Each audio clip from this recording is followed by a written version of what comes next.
देखिए साहब, युद्ध के बादल छा रहे हैं। जो हमने आपको दिखाया है वो है पिछला युद्ध, 1971 का युद्ध।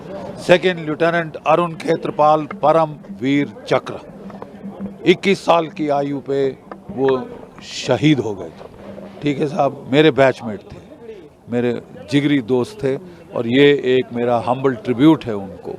और उनकी पलटन 17 हॉर्स, पूना हॉर्स, जिसको कि पाकिस्तान कहता है फख्र हिंद, प्राइड ऑफ इंडिया।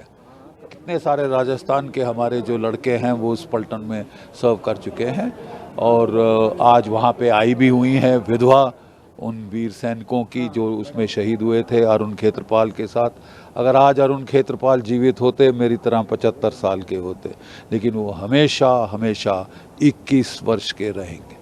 ठीक है, 21 वर्ष के, ही विल ऑलवेज बी 21। तो ये मेरा व्यक्तिगत ट्रिब्यूट है। और हमने खास रिक्वेस्ट किया था डिप्टी चीफ मिनिस्टर साहिबा को, दिया कुमारी जी को, कि वो आएँ, क्योंकि हम एक ट्रिब्यूट देना चाहते हैं उनके पिताश्री को, महाराज भवानी सिंह, ब्रिगेडियर भवानी सिंह महावीर चक्र। बहुत कम लोग जानते हैं कि वो एक कमांडो थे।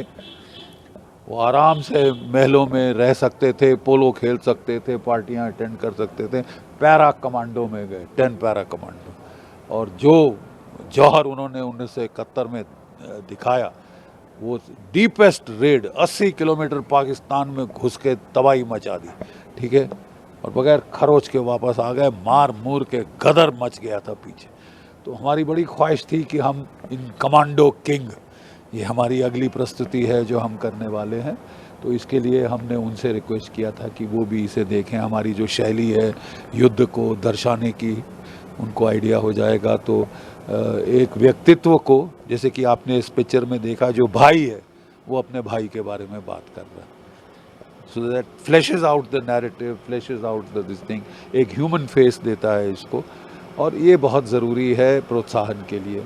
एक ज़माना था जबकि राजस्थान के गांव-गांव में वो बार कवित एक तारा लेकर जाके गज भर छाती पृथ्वीराज की, आँखों भय मशाल, इस टाइप के कवित गा के, शौर्य गाथाएं गा गा के प्रोत्साहित करते थे।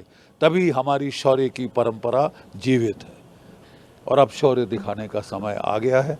आप जानते हैं हमारे क्या हुआ है पहलगाम में, और आप जानते हैं कि हमारे प्रधानमंत्री जी ने क्या कहा है। तो हमें पूरा अंदेशा है कि अब पाकिस्तान पे बिजली कड़कने वाली है।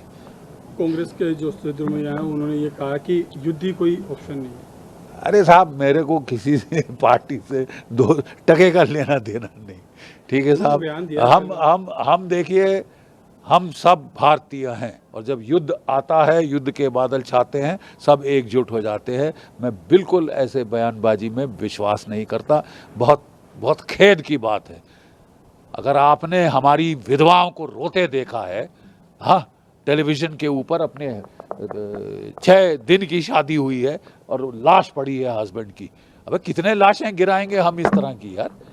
कब तक हम ये चुपचाप सहेंगे? आप कह रहे हैं कि मर जाए तो मर जाए साहब, हम तो जिंदा हैं। अरे तुम चुल्लू भर पानी में डूब के मर जाओ। ऐसे मौके में अगर आपका खून नहीं खौलता, तो ये खून नहीं, पानी से भी बदतर है, नाली का पानी है।